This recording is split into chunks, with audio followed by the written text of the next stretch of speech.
हो और चाहे किसी भी देश के द्वारा संचालित किया जा रहा हो। मिशन के निश्चितता और अनिश्चितता के बीच बहुत ही महीन अंतर होता है, जिससे कि एक मिशन सफल या असफल होता है। लेकिन ना हम थके, ना हम हारे। हमने अपनी पिछली कमियों को सुधारते हुए आज पूरी तरह से आश्वस्त किया है कि लैंडर मॉड्यूल निश्चित तौर पे चंद्रमा की सतह पर सेफ और सॉफ्ट लैंडिंग करेगा। सभी दर्शकों की जानकारी के लिए अब हम इसरो के अब तक के सभी लूनर मिशंस की संक्षिप्त विवरण प्रस्तुत करेंगे। जी हाँ, इसरो का पहला मून मिशन चंद्रयान-1 अक्टूबर 2008 में पीएसएलवी रॉकेट के द्वारा सफलतापूर्वक प्रक्षेपित किया गया था। चंद्रयान-1 चंद्रमा के सतह पर पानी की खोज करके पहले ही इतिहास रच चुका है। यही कारण है कि आजकल विश्व के तमाम अंतरिक्ष वैज्ञानिक और स्पेस एजेंसियां चंद्रमा को और करीब से जानने के लिए उत्सुक दिख रही हैं। अगर हम बात करें चंद्रयान 2 की, जो इसरो का दूसरा मून मिशन है, जुलाई 2019 में इसरो के सबसे ताकतवर रॉकेट LBM-3 द्वारा सफलतापूर्वक प्रक्षेपित किया गया था और आज भी लगभग 4 साल बाद यह चंद्रमा के 100 किलोमीटर के सर्कुलर ऑर्बिट में घूमते हुए बहुत ही उत्तम क्वालिटी का डेटा प्रदान कर रहा है। मिशन के प्रारंभ में इसकी आयु 1 साल निर्धारित की गई थी, परंतु LBM-3 द्वारा बहुत ही सटीक इंजेक्शन और मिशन मैनेजमेंट की वजह से चंद्रयान 2 काफ़ी लंबे समय तक कार्यरत रहेगा। अब तक चंद्रयान 2 चंद्रमा के लगभग सभी भागों का चित्र ले चुका है। इसका एक बहुत ही महत्वपूर्ण पेलोड OHRC यानी कि ऑर्बिटर हाई रिजोल्यूशन कैमरा विश्व का सबसे बेहतरीन कैमरा है, जो कि चंद्रमा के सतह का लगातार पिक्चर भेज रहा है। अब मैं आरुषि जी से निवेदन करूंगा कि वो आप लोगों को इसरो के वर्तमान मिशन चंद्रयान 3 के बारे में बताएं। अभी आपने मिश्रा जी के द्वारा सुना इसरो के अब तक के लूनार मिशंस का विवरण। अब चलते हैं टुवर्ड्स चंद्रयान।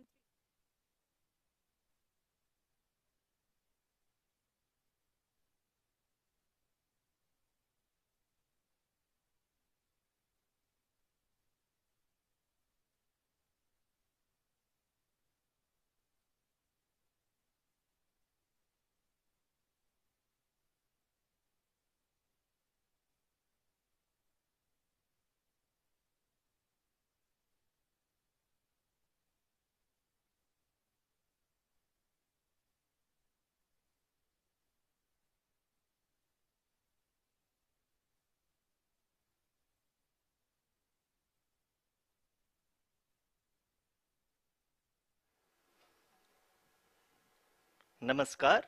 इसरो के इस महाअभियान से जुड़ने के लिए आप सादर आमंत्रित हैं। मैं पद्मदेव मिश्रा अपने को होस्ट श्रीमती आरुषि सेठ के साथ आप सभी को और देश विदेश से जुड़े सभी दर्शकों का हार्दिक अभिनंदन और स्वागत करता हूं।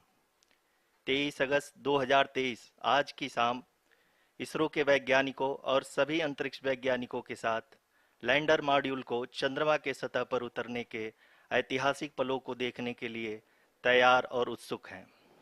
जी हाँ, इसरो के गौरवपूर्ण इतिहास में एक और अध्याय जुड़ने जा रहा है और आज हम सब लोग इसके साक्षी बनेंगे। आप ये सारे विजुअल्स अपने स्क्रीन पर इसरो के मिशन ऑपरेशन कॉम्प्लेक्स यानी मॉक्स से देख रहे हैं, जो कि बेंगलुरु में स्थित telemetry tracking and command network ISTRAC से प्रसारित किया जा रहा है। ये विजुअल्स आपको पावर डिसेंट के काउंटडाउन और उस पथ को प्रदर्शित कर रहा है जिस पे चलकर लैंडर आज चंद्रमा के साउथ पोल पे सेफ और सॉफ्ट लैंडिंग करेगा। आपको ध्यान दिला दूं, इस समय हम लोग पावर डिसेंट शुरू होने से लगभग 22 मिनट दूर हैं।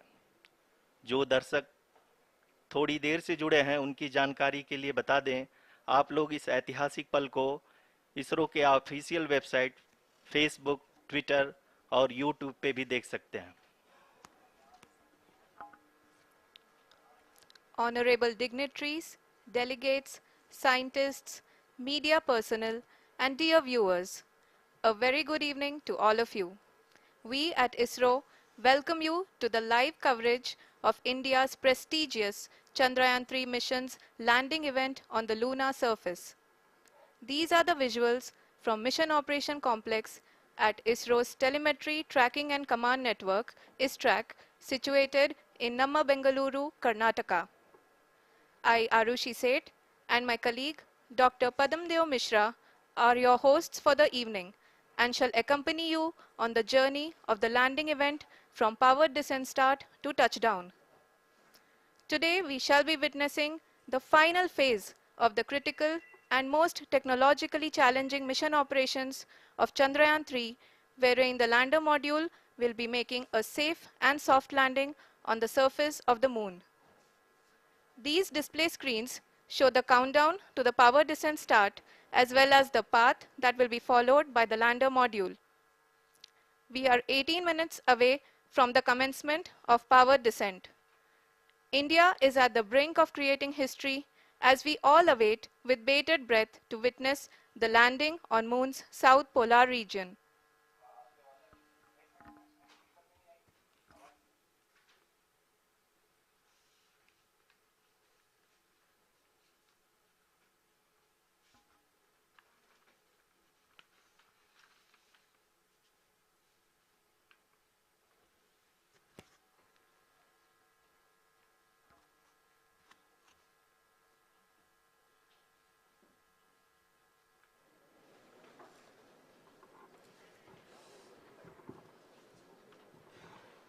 इसरो का पहला मून मिशन चंद्रयान-1 अक्टूबर 2008 में पीएसएलवी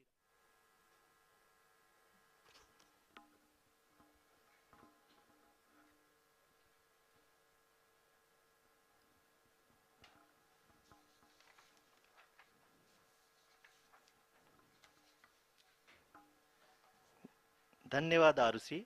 अगर मैं सही मायने में कहूं तो अंतरिक्ष का कोई भी मिशन हो और चाहे किसी भी देश के द्वारा संचालित किया जा रहा हो, इसरो मिशन की निश्चितता और अनिश्चितता के बीच बहुत ही महीन अंतर होता है, जिससे कि एक मिशन सफल या असफल होता है। लेकिन ना हम थके ना हम हारे। हमने पिछली कमियों को सुधारते हुए आज पूरी तरह से आश्वस्त किया है कि लैंडर मॉड्यूल निश्चित तौर पे चंद्रमा के सतह पर सेफ और सॉफ्ट लैंडिंग करेगा। सभी दर्शकों के जानकारी के लिए अब हम इसरो के अब तक के सभी लूनर मिशंस को संक्षिप्त विवरण प्रस्तुत करेंगे। जी हाँ, इसरो का पहला मून मिशन चंद्रयान-1 अक्टूबर 2008 में पीएसएलवी रॉकेट के द्वारा सफलतापूर्वक प्रक्षेपित किया गया था। चंद्रयान-1 ने चंद्रमा के सतह पर पानी की खोज करके पहले ही इतिहास रच चुका है। यही कारण है कि आजकल विश्व के तमाम अंतरिक्ष वैज्ञानिक और स्पेस एजेंसियां चंद्रमा को और करीब से जानने के लिए उत्सुक दिख रही हैं।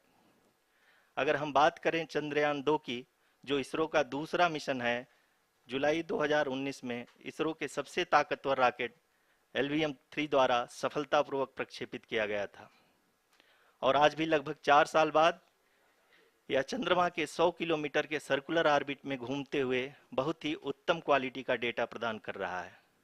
मिशन के प्रारंभ में इसकी आयु 1 साल निर्धारित की गई थी, परंतु LVM-3 द्वारा बहुत ही सटीक इंजेक्शन और मिशन मैनेजमेंट की वजह से चंद्रयान-2 काफ़ी लंबे समय तक कार्यरत रहेगा। अब तक चंद्रयान-2 चंद्रमा के लगभग सभी भागों का चित्र ले चुका है। इसका एक बहुत ही महत्वपूर्ण पेलोड OHRC यानी कि ऑर्बिटर हाई रेजोल्यूशन कैमरा विश्व का सबसे बेहतरीन कैमरा है, जो कि चंद्रमा के सतह का लगातार पिक्चर भेज रहा है। अब मैं आरुषि जी से निवेदन करूंगा कि वो आप लोगों को इसरो के वर्तमान मिशन चंद्रयान-3 के बारे में बताएं। अभी आपने मिश्रा जी के द्वारा सुना इसरो के अब तक के लूनार मिशंस का विवरण। अब चलते हैं towards Chandrayaan-3, the follow-up mission of Chandrayaan-2, which has been designed to accomplish our mission goals. The primary objective of Chandrayaan-3 mission is the demonstration of safe and soft landing on the lunar surface. This demonstration is a critical aspect for ISRO's future interplanetary missions. In addition to this, the mission objectives also include demonstration of roving capability and conduction of in situ scientific experiments on Moon's surface. Carried on the shoulders of India's heaviest rocket LVM-3 on the 14th of July, Chandrayaan-3 was placed in the precise elliptic parking orbit of size 170 by 36,500 kilometers. ISRO, in its mission plan of following the incremental trajectory approach, carried a total of 5 earthbound maneuvers.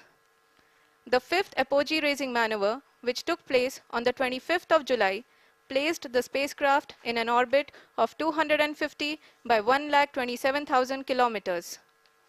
At the early hours of 1st August, the translunar injection was carried out, after which the composite module began the final leg of its long journey of nearly 3,84,000 kilometers for its rendezvous with the Moon. The TLI was a key step in the mission, enabling the spacecraft to escape Earth's gravitational pull and travel to the Moon.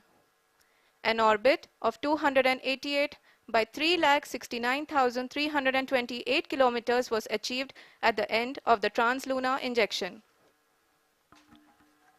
जी हाँ, translunar injection किसी भी interplanetary mission के लिए बहुत ही आवश्यक परंतु कठिन operation होता है। इस सफल मैन्यूवर के बाद चंद्रयान-3 पृथ्वी से दूर निकलकर चंद्रमा के प्रभाव क्षेत्र में एक हाइपरबोलिक ट्रेजेक्ट्री के द्वारा पहुंचाया गया। पुनः 5 अगस्त 2023 को लूनर ऑर्बिट इंसर्शन के द्वारा चंद्रयान-3 को 160 किलोमीटर के पेरिलून और 18,000 किलोमीटर के अपोलून के साथ चंद्रमा के इलिप्टिकल ऑर्बिट में स्थापित कर दिया गया। टीएलआई के तरह एलओआई भी एक बहुत जटिल ऑपरेशन होता है। इसमें हमें यह ध्यान देना आवश्यक होता है कि उपग्रह के वेगमान को एक निश्चित बिंदु से घटाया जा सके, अन्यथा उपग्रह चंद्रमा के प्रभाव क्षेत्र से बाहर निकल जाएगा। एलओआई के सफलतापूर्वक परिचालन के बाद चंद्रयान-3 की कक्षा को 4 बार और परिवर्तित किया गया। इस दौरान चंद्रमा की अधिकतम ऊंचाई को घटाकर 160 किलोमीटर कर दिया गया। इस पूरी प्रक्रिया में प्रपल्सन मॉड्यूल का लगभग 755 किलोग्राम ईंधन का उपयोग हुआ और चंद्रयान-3 के वेगमान को लगभग 850 मीटर प्रति सेकंड कम कर दिया गया। लैंडर मॉड्यूल को लगभग 150 किलोमीटर के सर्कुलर ऑर्बिट में स्थापित करने के बाद 17 अगस्त 2023 को प्रपल्सन मॉड्यूल से अलग कर दिया गया। पुनः लैंडर मॉडल के ऑर्बिट को 2 डीबूस्ट मैन्यूवर्स के द्वारा 150 किलोमीटर के सर्कुलर ऑर्बिट से घटाकर 25 गुणे 130 किलोमीटर के एलिप्टिकल ऑर्बिट में स्थापित कर दिया गया। इस दौरान यह भी सुनिश्चित कर दिया गया कि 800 न्यूटन के चारों थ्रोटेबल थ्रस्टर्स पावर डिसेंट के समय किसी भी चुनौती का सामना कर सकें। लैंडर मॉड्यूल इस ऑर्बिट में 4 दिन तक चंद्रमा की परिक्रमा करता रहा ताकि इसके सभी सब सिस्टम को पावर डिसेंट से पहले कार्यात्मक रूप से वेरीफाई और वैलिडेट किया जा सके। इस दौरान चंद्रयान-2 और लैंडर मॉड्यूल की आपस में बातचीत भी हो चुकी है। और संक्षेप में अब तक की यात्रा की बात करें तो लैंडर मॉड्यूल अब तक 21 बार पृथ्वी के और लगभग 120 बार चंद्रमा का चक्कर लगा चुका है और इस पूरी यात्रा में लगभग 55 लाख किलोमीटर की यात्रा भी पूरी कर चुका है। अब तक के इस पूरे अभियान में यह भी सुनिश्चित किया गया कि सारे ऑर्बिट मैन्यूवर्स इस प्रकार किए जाएं कि लैंडिंग साइट पावर डिसेंट की शुरुआत से ही लैंडर के ऑर्बिटल प्लेन में बना रहे।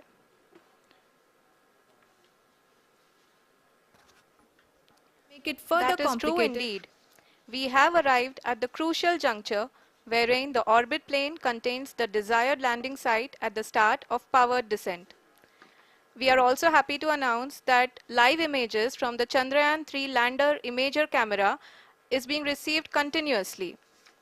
The demonstration of soft landing on the moon's surface is no ordinary feat due to the innumerable challenges and complexities involved.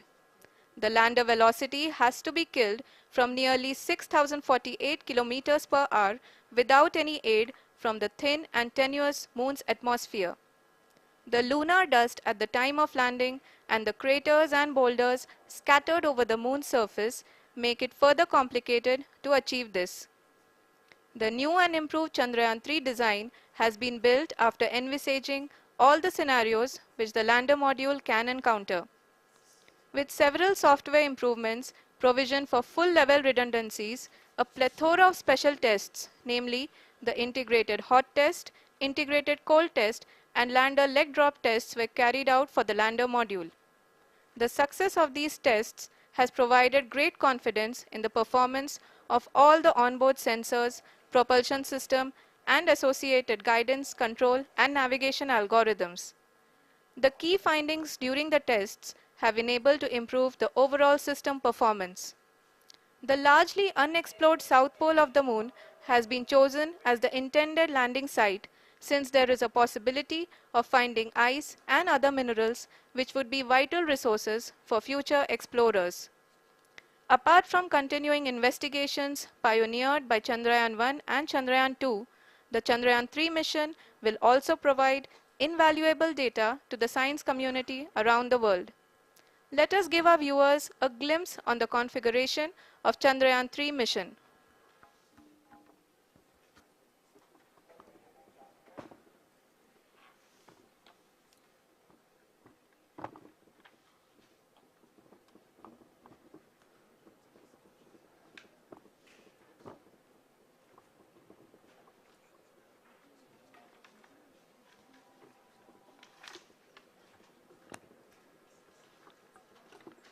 Chandrayaan 3 का मिशन प्लान लगभग चंद्रयान 2 की तरह ही बनाया गया है। यहाँ यह भी सुनिश्चित किया गया है कि चंद्रयान 3 को रॉकेट से अलग होने से लेकर के चंद्रमा के निकटतम कक्षा में स्थापित होने तक सारी गतिविधियां चंद्रयान 2 के तरह ही हों। और अब हम यह कह सकते हैं कि यह प्लान पूरी तरह से 100% सफल रहा। हालांकि लैंडर मॉड्यूल के सेंसर्स और प्रोपल्शन सिस्टम को इस तरह से मजबूत किया गया है कि लैंडर पावर डिसेंट के समय किसी भी आपदा से बाहर आकर के मिशन के मुख्य उद्देश्य को पूरा कर सके। इस क्रम में लैंडर के मुख्य सेंसर्स कारा, लासा, LHBC, LDV और LHDAC का कार्यात्मक परीक्षण भी किया जा चुका है। LDV जो कि पूर्णतः स्वदेशी तकनीकी से बनाया गया एक नया सेंसर है, इसका मुख्य कार्य लैंडर के वेलोसिटी को तीनों अक्षों में कंप्यूट करना है। पावर डिसेंट के दौरान लैंडर के सटीक पोजीशन और वेलोसिटी का ज्ञान होना बहुत ही आवश्यक है। लिराप यानी laser inertial referencing and accelerometer package इस कार्य को पावर डिसेंट के दौरान बखूबी निभाएगा। ट्रैजेक्टरी जनरेशन जो कि चंद्रयान 3 मिशन के लिए बहुत ही अहम है, क्योंकि हर ऑर्बिट मैन्यूवर के बाद यह सुनिश्चित किया जाता है कि लैंडर की मिशन ऑब्जेक्टिव को ना बदले।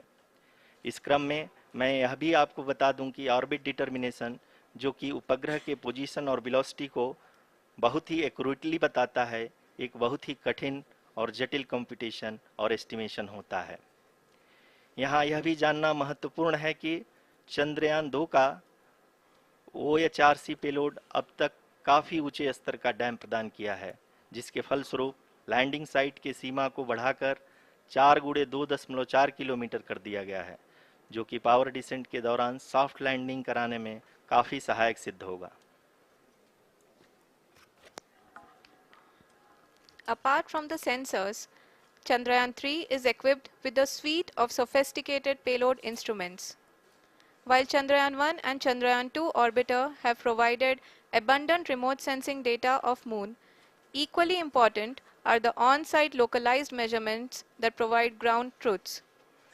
Lander and rover have payloads which are completely new and will perform in situ analysis of lunar surface. The two spectroscopes on rover, APXS and LIBS, will actively measure the surface elemental abundances at the landing location and surrounding area. The lander carries a seismometer ILSA that can sense impact events and lunar quakes. The thermal probe CHAST will measure the temperature profile and thermal conductivity of Moon's regolith. The Rambha payload will carry out lunar ionosphere studies, while the laser retroreflector array shall be a passive location indicator for future spacecraft equipped with laser altimeter. The propulsion module has not been left behind, and an experimental shape payload has been added to it as a value addition. It will help in understanding the nature and characteristics of water-rich planets and will also aid in the future study of potentially habitable exoplanets. We are minutes away from the start of powered descent. The entire powered descent shall be carried out by the onboard autonomous landing sequencer or ALS, which is a series of instructions preloaded to the lander module. These instructions include the commands to be executed, data to be collected and analyzed, and decisions to be made and executed autonomously throughout the powered descent.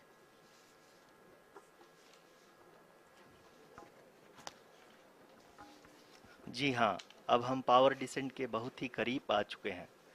हम आपको बताते चलें कि power descent को कुल 4 चरणों में बांटा गया है। सबसे पहले आता है रफ ब्रेकिंग फेज, जिसमें लैंडर की ऊंचाई को चंद्रमा की सतह से 30 किलोमीटर से घटाकर 7.4 किलोमीटर कर दिया जाएगा। इस पूरी प्रक्रिया को पूरा करने में लगभग 11.5 मिनट लगेगा और इसका समानांतर वेग 1680 मीटर प्रति सेकंड से घटाकर 358 मीटर प्रति सेकंड हो जाएगा। We have continuous flow of lander telemetry data from ISRO's Deep Space Network IDSN-32 located in Belalu, Bengaluru. The data is being acquired real-time by station and is flown to the Mission Operation Complex through our communication links. In addition to it, we also have support from ESA and JPL DSN stations. There will be no ground intervention once the ALS takes charge. The preparation for today's event had started 48 hours before, wherein various pre-selections and uplinking of parameters for the autonomous landing sequence were carried out. The whole descent is divided into 4 phases: the rough braking phase, the attitude hold phase, fine braking phase, and the local navigation phase or the terminal descent phase.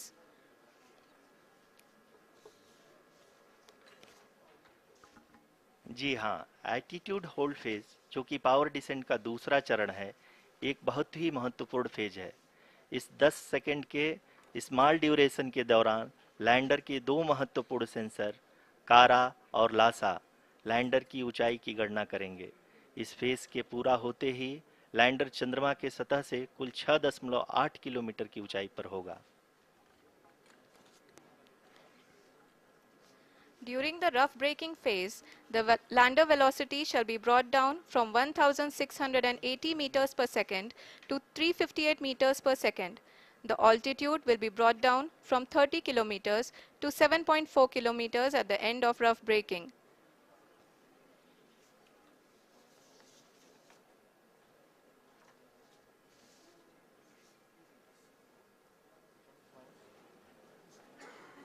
Currently,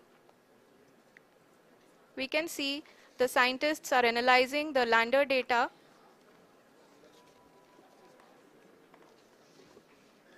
जी हाँ, हम ये देख सकते हैं कि mission operation complex रूप में बैठे सभी वैज्ञानिक ये जो भी डेटा देख रहे हैं वो डीप स्पेस नेटवर्क आईडीएसएन 32 के द्वारा प्रोवाइड किया जा रहा है। और अगर हम अब बात करें पावर डिसेंट के तीसरे चरण का, जो कि फाइन ब्रेकिंग फेज होगा, जिसमें लैंडर लैंडिंग साइट से जस्ट 800 मीटर की ऊंचाई पर वर्टिकली होगा।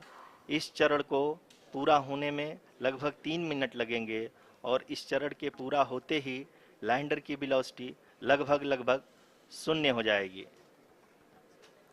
The scientists here at ISTRAC are glued to their systems, analyzing all sorts of complex data.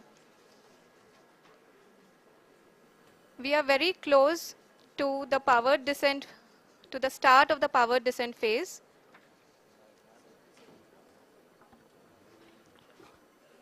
जी हाँ, अगर हम अब बात करें पावर डिसेंट के चौथे और अंतिम चरण का, जो कि लोकल नेविगेशन फेज या टर्मिनल डिसेंट फेज भी कहा जाता है, इस दौरान लैंडर के 2 इंजन बंद कर दिए जाएंगे और लैंडर के सेंसरों द्वारा इसके हाइट और वेलोसिटी की गणना इनर्शियल नेविगेशन को भेज दिया जाएगा। इस दौरान लैंडर 150 मीटर की ऊंचाई को प्राप्त करने के बाद कुल 131 सेकंड लगाएगा। इस पड़ाव पे आने के बाद पुनः लैंडर 22 सेकंड के लिए हवरिंग करेगा।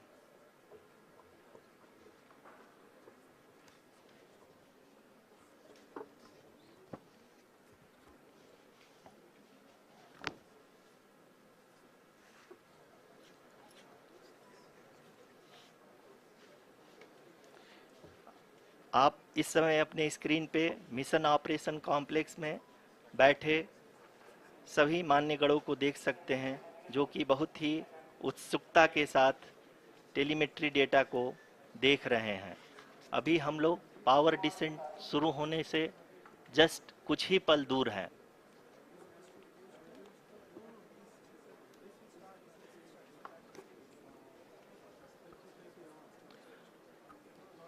पावर डिसेंट शुरू होने में लगभग 30 सेकंड ही बचा है और हमको ये सारे data mission operation complex room में आईडीएसएन 32 के द्वारा, जो कि लगातार लैंडर के कनेक्शन में बना हुआ है, प्रदान कर रहा है। Dear viewers, the pivotal power descent has begun and the lander module is propelling towards the moon's surface along the intended trajectory.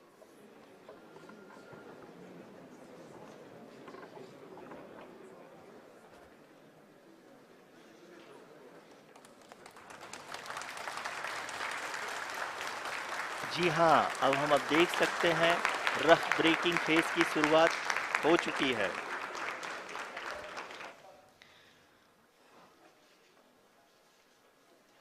During this rough braking phase, the lander velocity shall be brought down from 1680 meters per second to 358 meters per second. The altitude will be brought down from 30 kilometers to 7.4 kilometers at the end of rough braking. All this in the duration of 690 seconds or 11.5 minutes. Currently, the Laser Inertial Reference and Accelerometer package (LIRAP) is aiding in the navigation. जी हाँ, अभी आप अपनी screen पे देख सकते हैं कि lander अब तक कुल 191 किलोमीटर हॉरिजेंटल दिशा में चल चुका है और अभी तक इसकी वेलोसिटी लगभग 31 किलोमीटर बनी हुई है।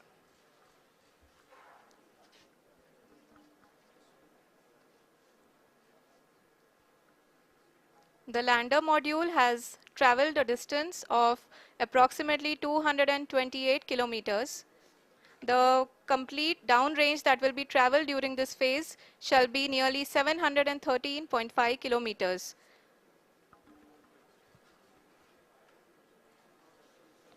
जी हाँ, कुल 745 किलोमीटर के इस रफ ब्रेकिंग फेज में आप देख सकते हैं कि हम लोग लगभग अपनी यात्रा 20% कंप्लीट कर चुके हैं।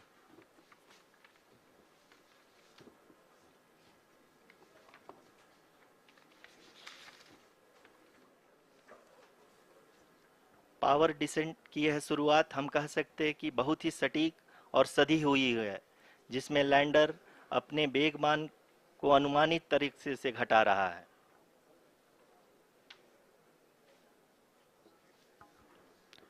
The altitude of the lander module will reduce from 7.4 kilometers to 6.8 kilometers.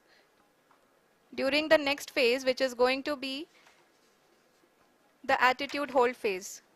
We can currently see that the altitude of the lander module is nearly 31 kilometers.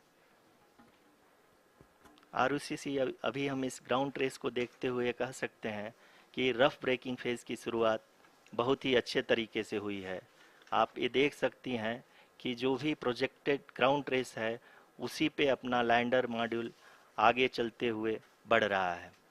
अभी तक ये देखा जा सकता है कि लैंडर मॉड्यूल लगभग 370 किलोमीटर क्षैतिज दिशा में चल चुका है। The mission operations team is analyzing the data.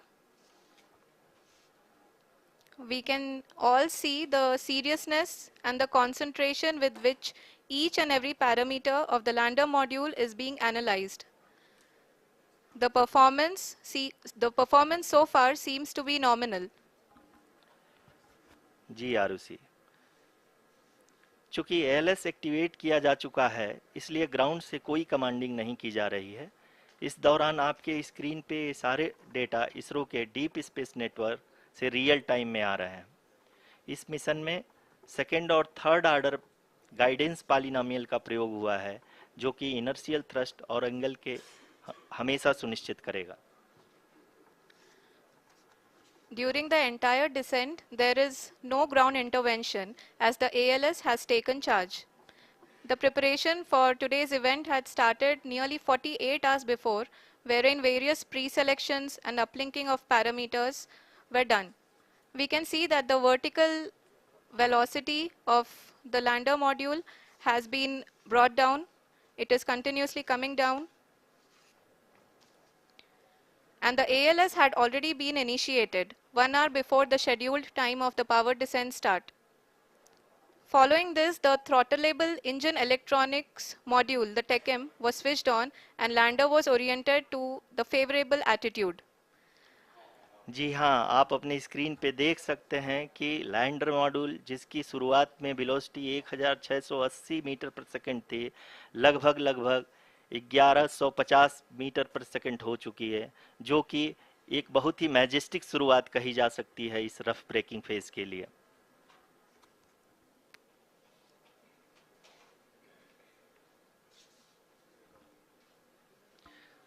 यहाँ पे मैं आपको ये भी बताते चलूँ कि आप अपने स्क्रीन पे देख सकते हैं कि द लैंडर मॉड्यूल का आल्टीट्यूड धीरे धीरे अब कम होता हुआ दिख रहा है, और जो कि एक्सपेक्टेड भी है। अभी हम बात करें करंट आल्टीट्यूड की, तो जो कि 28.6 किलोमीटर के आसपास है। आप स्क्रीन पर ये भी देख सकते हैं Chandrayaan 3 lander imager display. The lander imager is continuously taking photographs of the moon's surface, and that is also being streamed here. Currently, the horizontal velocity has been brought down and the distance traveled is 574 kilometers. The current altitude is 27 kilometers as can be seen on the screen. जी हाँ, करीब करीब अपने आधे सफ़र को पूरा करते हुए इस रफ ब्रेकिंग फेज में लैंडर बहुत ही आगे की तरफ बढ़ते हुए अपनी ऊंचाई को घटा रहा है।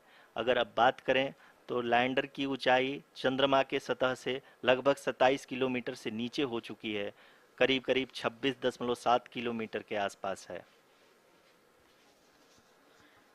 The next phase after the rough braking phase is the attitude hold phase, which will be for a duration of nearly 10 seconds. The lander will be oriented such that both the altimeters will be looking exactly towards the moon's surface. At the end of this attitude hold phase, height measurement update to navigation system will be given from the laser and car band altimeters. Currently, we are in the middle of the rough braking phase. जी हाँ, अगर हम ध्यान से देखें तो लगभग 8 minute की यात्रा के बाद लैंडर अपनी हॉरिजेंटल वेलोसिटी को लगातार कम करते हुए अपनी ऊंचाई, अभी की ऊंचाई के समय 24 किलोमीटर की ऊंचाई प्राप्त कर चुका है।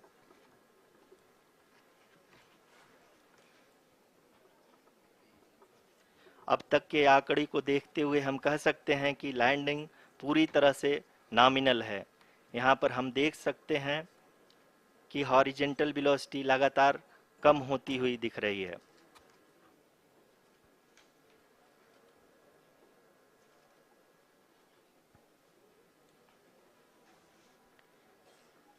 The altitude of lander from ground is currently 22 kilometer, which is again going to be coming down, and that is expected. For the viewers who have joined now, we are in the power descent phase, and we are in the rough braking phase, which is the first phase of the power descent.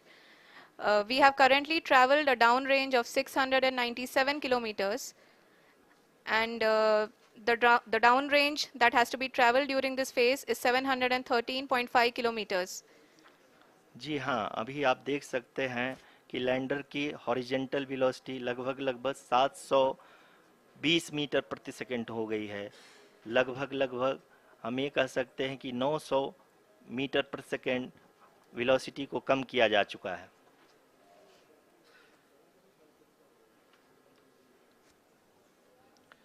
At the same time, we can see the altitude of the lander is just 17.8 kilometer from the moon surface, which is going to be around 7.4 at the end of the rough braking phase.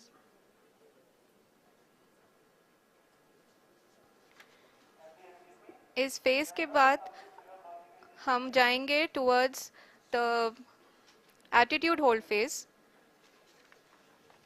where we will be expecting sensor update from the laser and car band altimeters.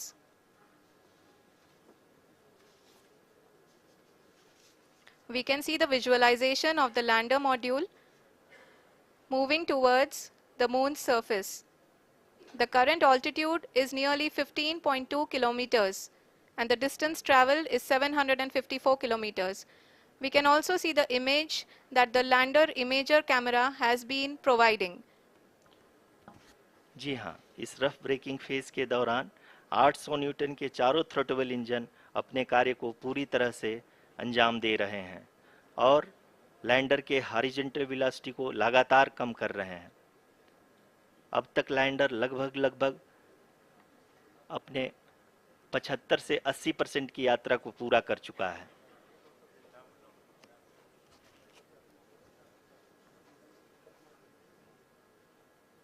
After the rough braking and the attitude hold phase, we shall be having the fine braking phase, which will continue for nearly 3 minutes. The whole phase is being driven by the autonomous landing sequencer and there is no intervention from ground. जी हाँ आरुषि, अभी आप अपनी screen पे देख सकती हैं कि जो करंट आल्टीट्यूड है चंद्रमा के सतह से लगभग 10 किलोमीटर के आसपास है। जी हाँ, हम अपने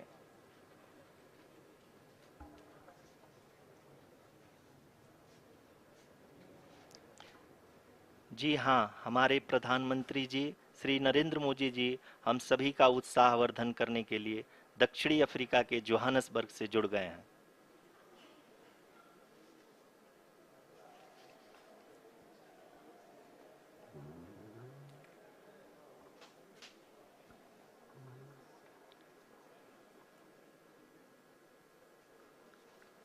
Yes, we are privileged to have with us Honorable Prime Minister of India, Shri Narendra Modi ji, who has joined us from South Africa's Johannesburg to encourage us.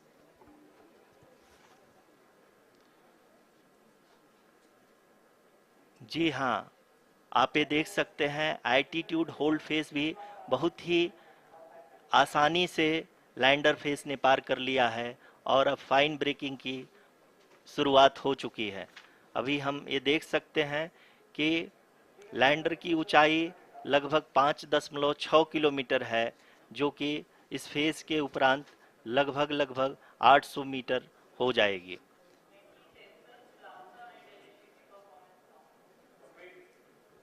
We can hear from the mission operations team that the sensors are performing nominally. And we are currently in the midst of the fine braking phase, which is going to continue for 3 minutes. And the altitude is going to be reduced to nearly 800 meters at the end of this phase. जी हाँ, जैसा कि आरुषि जी ने बताया कि लगभग 3 minute के उपरांत lander की हाइट लगभग 800 मीटर वर्टिकली होगी और यहाँ पे लैंडर की horizontal velocity, vertical velocity, even down range भी लगभग शून्य होगा। We can see the visual of the lander module and we can see that the downrange traveled is nearly 831 kilometers.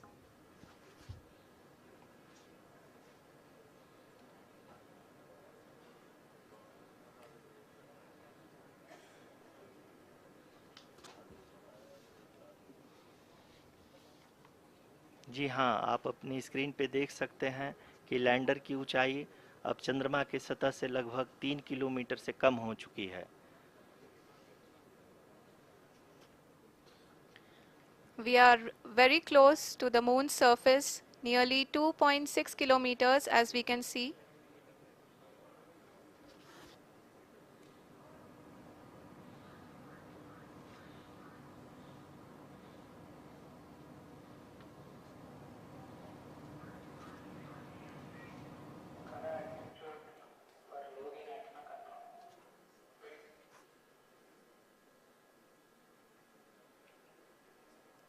जी हाँ, अभी आप देख सकते हैं कि लैंडर की ऊंचाई लगभग लगभग 1 किलोमीटर के आसपास है।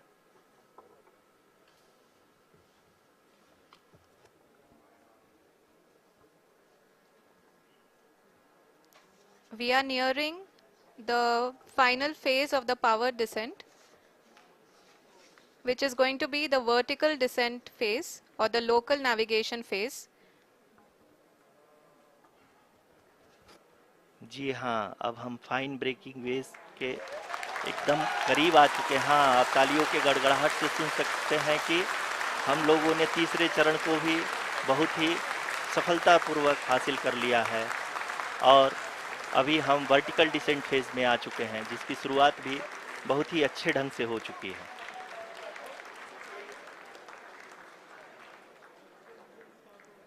Lot of applause indicates that till now the performance has been nominal. We are in the vertical descent phase 1. The altitude is being brought down from 800 meters and we are nearing and approaching the lunar surface. जी, आप अपने screen पे देख सकते हैं कि lander का height लगातार कम होता जा रहा है। इस समय हम लैंडिंग साइट के जस्ट ऊपर हैं और इस समय इसकी ऊंचाई लगभग लगभग 600 मीटर के आसपास है। इस फेज के दौरान लगभग 150 मीटर के ऊंचाई पे पहुंचने के बाद लैंडर अगेन लगभग 20 से 22 सेकंड के लिए हॉवरिंग करेगा। We are above the landing site. The horizontal as well as the vertical velocity is now being constantly reduced. And the lander module has begun its descent towards the landing site.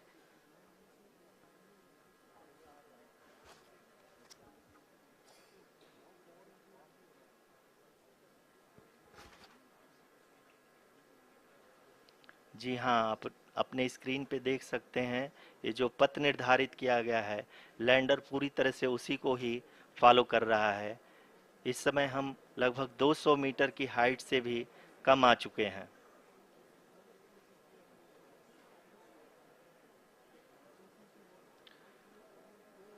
अब हम ये देख सकते हैं कि हम लगभग लगभग 150 मीटर की ऊंचाई पे हैं चंद्रमा के सतह से।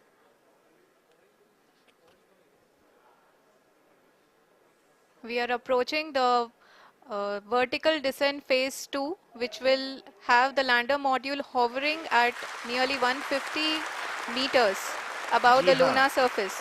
जी हाँ, आप इस तालियों के गड़गड़ाहट को सुन सकते हैं, जो कि सेकंड हाइवरिक फेज के कंप्लीट होने के बाद इन सारे वैज्ञानिकों के द्वारा की जा रही है।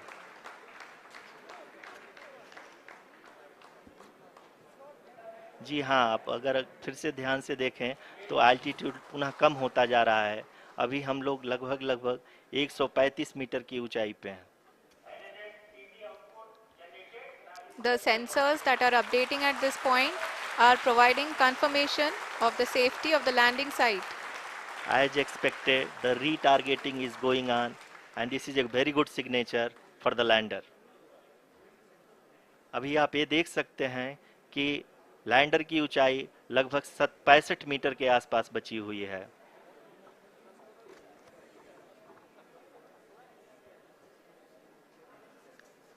Currently, only 2 engines are now being fired, and we are nearly at zero velocity, vertical and horizontal. We were hovering, and now we are approaching the moon's surface. धीरे धीरे लैंडर की वेगमान को कम किया जा रहा है और हम अब लगभग 50 मीटर से भी कम आ चुके हैं। We can see the Honorable Prime Minister, Shri Narendra Modi ji, who is here to encourage us, and he is critically looking at the visuals.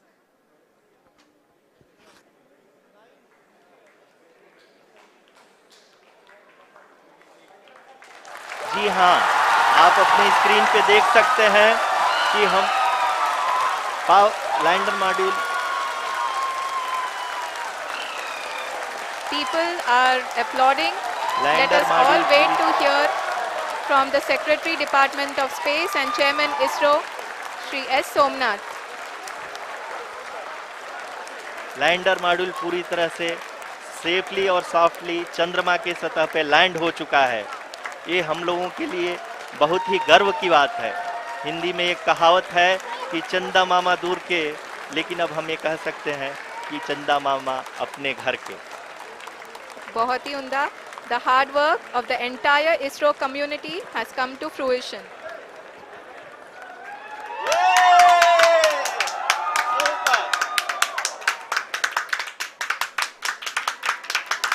आदरणीय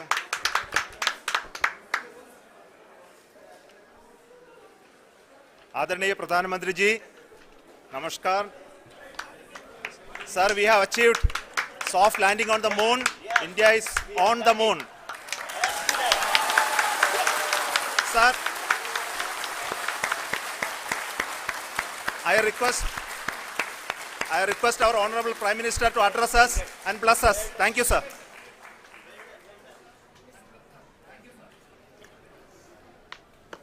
मेरे प्यारे परिवारजनों, जब हम अपनी आंखों के सामने ऐसा इतिहास बनते हुए देखते हैं तो जीवन धन्य हो जाता है। ऐसी ऐतिहासिक घटनाएं राष्ट्र जीवन की चिरंजीव चेतना बन जाती है। ये पल अविस्मरणीय है। ये क्षण अभूतपूर्व है। ये क्षण विकसित भारत के शंखनाद का है। ये क्षण नए भारत के जयघोष का है। ये क्षण मुश्किलों के महासागर को पार करने का है। ये क्षण जीत के चंद्र पथ पर चलने का है। ये क्षण 140 करोड़ धड़कनों के सामर्थ्य का है।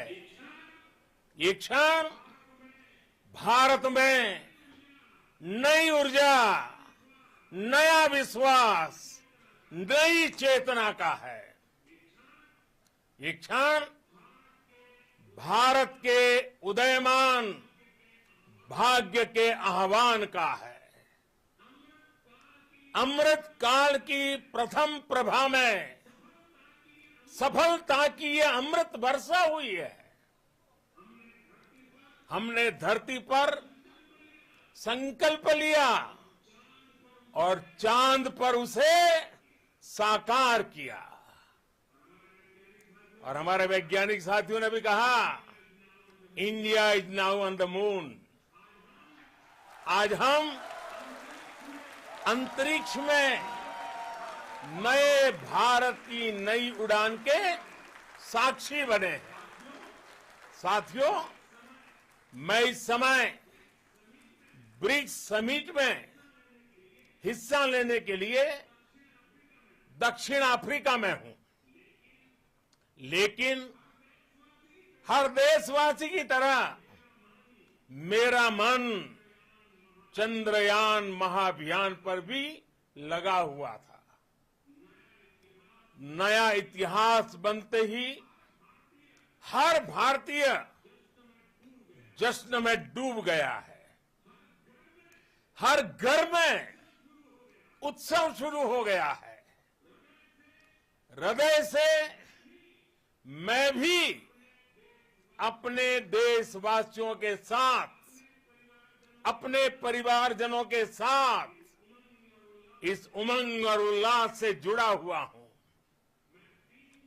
मैं टीम चंद्रयान को, इसरो को और देश के सभी वैज्ञानिकों को जी जान से बहुत बहुत बधाई देता हूं, जिन्होंने इस पल के लिए वर्षों तक इतना परिश्रम किया है। उत्साह, उमंग, आनंद और भावुकता से भरे इस अद्भुत पल के लिए मैं 140 करोड़ देशवासियों को भी कोटि कोटि बधाइयां देता हूं। मेरे परिवारजनों, हमारे वैज्ञानिकों के परिश्रम और प्रतिभा से भारत चंद्रमा के उस दक्षिणी ध्रुव पर पहुंचा है जहां आज तक दुनिया का कोई भी देश नहीं पहुंच सका। अब आज के बाद से चांद से जुड़े मिथक बदल जाएंगे, कथानक भी बदल जाएंगे और नई पीढ़ी के लिए कहावतें भी बदल जाएगी। भारत में तो हम सभी लोग धरती को मां कहते हैं और चांद को मामा बुलाते हैं। कभी कहा जाता था चंदा मामा बहुत दूर के हैं, चंदा मामा बहुत दूर के हैं। अब एक दिन वो भी आएगा जब बच्चे कहा करेंगे चंदा मामा बस एक टूर के हैं। Friends, on this joyous occasion, I would like to address all the people of the world, the people of every country and region. India's successful moon mission is not just India's alone. This is a year in which the world is witnessing India's G20 presidency. Our approach of one earth, one family, one future is resonating across the globe. This human-centric approach that we present and that we represent has been welcomed universally. Our moon mission is also based on the same human-centric approach. Therefore, this success belongs to all of humanity, and it will help moon missions by other countries in the future. I am confident that all countries in the world, including those from the global south, are capable of achieving such feats. We can all aspire for the moon and beyond. मेरे परिवारजनों, चंद्रयान महाअभियान के ये उपलब्धि भारत की उड़ान को चंद्रमा की कक्षाओं से आगे जाएगी। हम हमारे सौर मंडल की सीमाओं का सामर्थ्य परखेंगे और मानव के लिए ब्रह्मांड की अनेक संभावनाओं को साकार करने के लिए भी जरूर काम करेंगे। हमने भविष्य के लिए कई बड़े और महत्वाकांक्षी लक्ष्य तय किए हैं। जल्द ही सूर्य के विस्तृत अध्ययन के लिए ISRO Aditya L1 mission launch करने जा रहा है। इसके बाद शुक्र भी इसरो के लक्ष्यों में से एक है। गगनयान के जरिए देश अपने पहले ह्यूमन स्पेस फ्लाइट मिशन के लिए भी पूरी तैयारी के साथ जुटा है। भारत बार बार ये साबित कर रहा है कि sky is not the limit.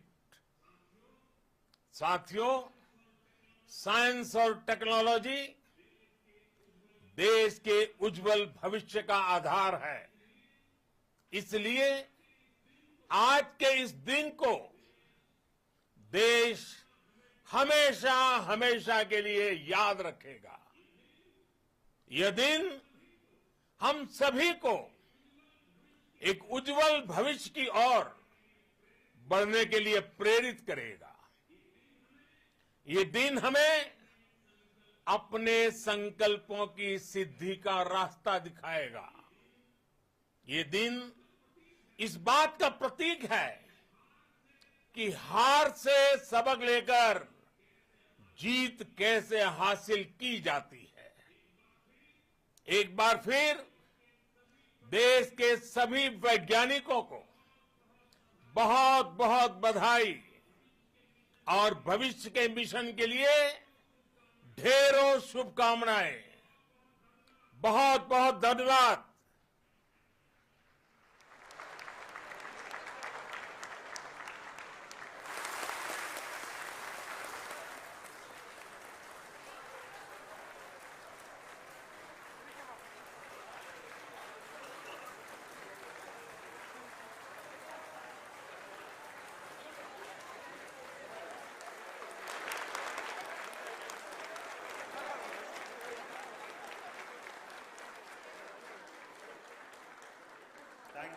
Thank you, Adaraniya Pradhan Mantri ji, for being part of our journey to this success.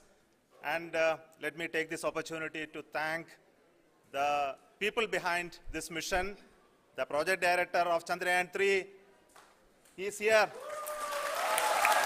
Veera Muthuvel, congratulations to you. The associate project director, Kalpana, and the mission operations director, Srikanth. And the satellite was built at your Rao Satellite Center, Shankar and the director.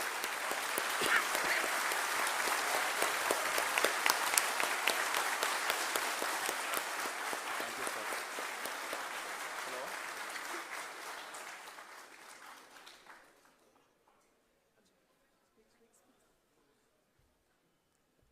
It's a great moment of happiness on behalf of team.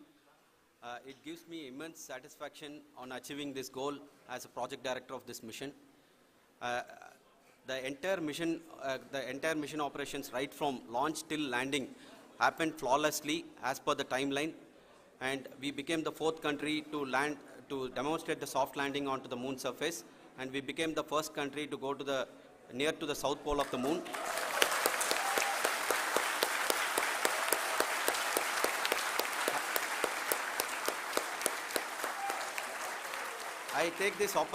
I take this opportunity to thank navigation, guidance and control team, propulsion team, sensors team and all the mainframe subsystems team who have brought success to this mission. I also take the opportunity to thank the Critical Operations Review Committee for thoroughly reviewing the mission operations right from launch till this date. The target was on spot because of the review process. I also thank the ISRO higher management, right from Chairman ISRO, Director URSC and all the center directors and higher ISRO officials. And finally, my thanks to the Chandrayaan-3 project executives spread across the ISRO centers. Thank you.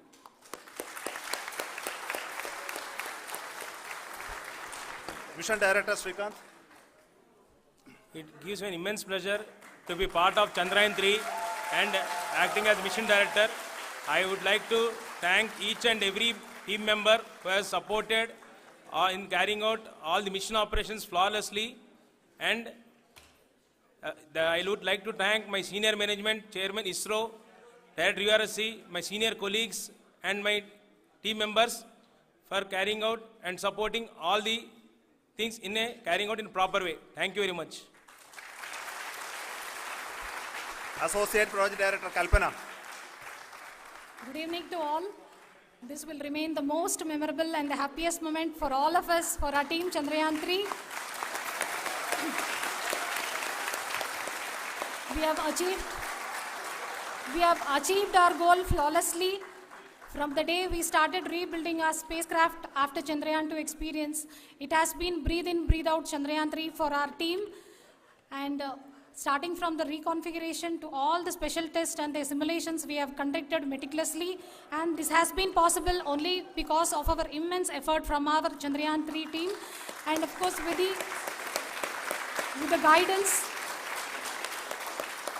the guidance from our Chairman ISRO, our directors and all our experts. With all this, it has been possible. Thank you one and all. Thank you for all the minutest help which has been provided from all the areas of departments. Thank you. Thank you.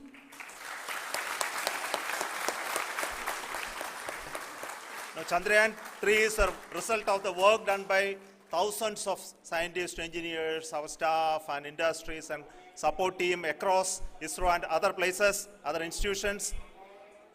And Shankaran has been the lead of the center which integrated all of these efforts in the last so many years. So I request him to speak on behalf of all of you.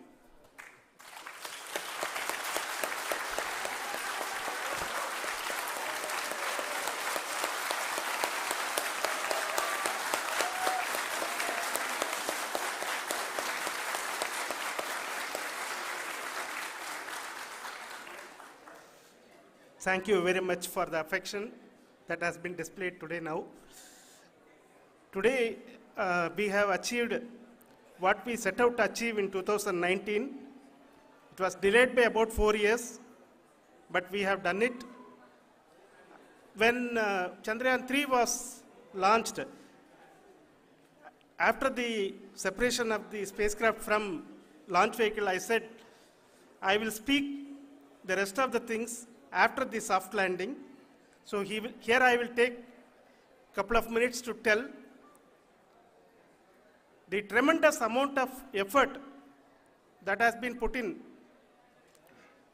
by the entire project team. When I say project team, it is not just only the project director and associate project director. Of course, they are the face of the project. They have been living, sleeping, eating, breathing Chandrayaan for the last 4 years. They have been supported by such a large number of people, particularly in the navigation, guidance and control area, propulsion system. This area, the amount of effort that has been put by people, the number of simulations that have been done, the number of reviews they have gone through, the amount of criticism they faced and overcome that. It is, as a person who has been watching this for the last 4 years along with them, my heart goes out for them. The amount of effort is tremendous. That is what ISRO is all about. That is what our organization has taught us to do. Now today, this success has put us even more higher responsibility, as the Honorable Prime Minister was telling, because we have set the bar now so high. Nothing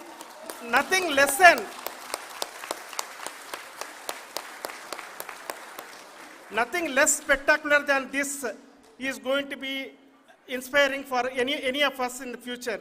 So as the Honorable Prime Minister mentioned, we will be now looking at putting the man in space, putting a spacecraft around Venus and landing a craft in Mars.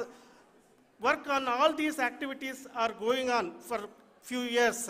And this success today will inspire us and will spur us to take those efforts even more strongly so that we will make our country proud again and again and again.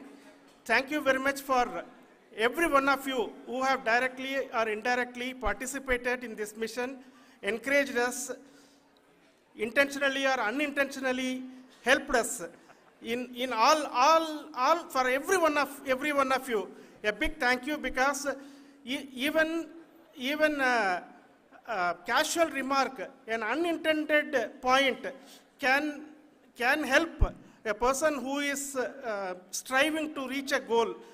The person who is making that remark may not have meant it that way, but sometimes it can ignite that's why I said that even unintended help is very, very, very welcome, and we are very, very thankful for that.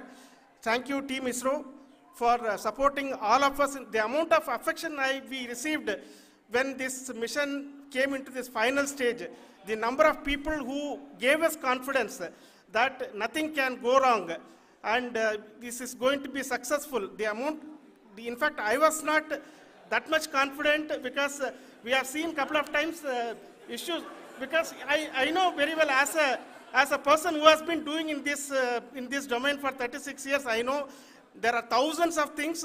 Any of that can anytime go wrong and derail, but so many of the people, because that I only see as the reflection of the effort we have put, that people are so happy to see this effort, and they want us to succeed. It is not that they know that we are going to succeed. The people want us to succeed. So thank you very much for everyone for your love and affection. We will continue to do our best and make our flag fly, ISRO's as well as India's flag fly high. Thank you very much.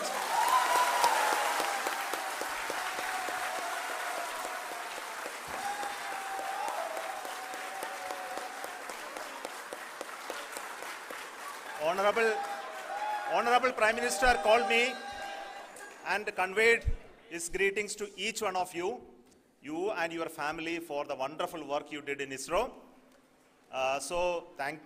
Thanks are to him for the support that he is giving to us for missions like Chandrayaan 3 and the missions that are in the offing. I think that's a great word of comfort that we are receiving for pursuing the inspirational work that we are doing for the nation.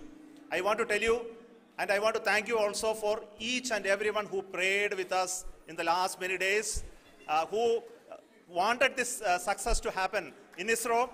I thank all those people all around the country and maybe beyond the country for their blessings and wishes and affection that he has given to each one of us for doing this work for the last so many years. I want to specifically thank some senior people who have been standing with us, especially the name of Kiran Kumar sir and Mr. Kamalakar, Sri Koteshwar Rao. They have been helping so much. They were part of the team to help them to get the confidence and get the reviews done to ensure that nothing goes with any mistakes.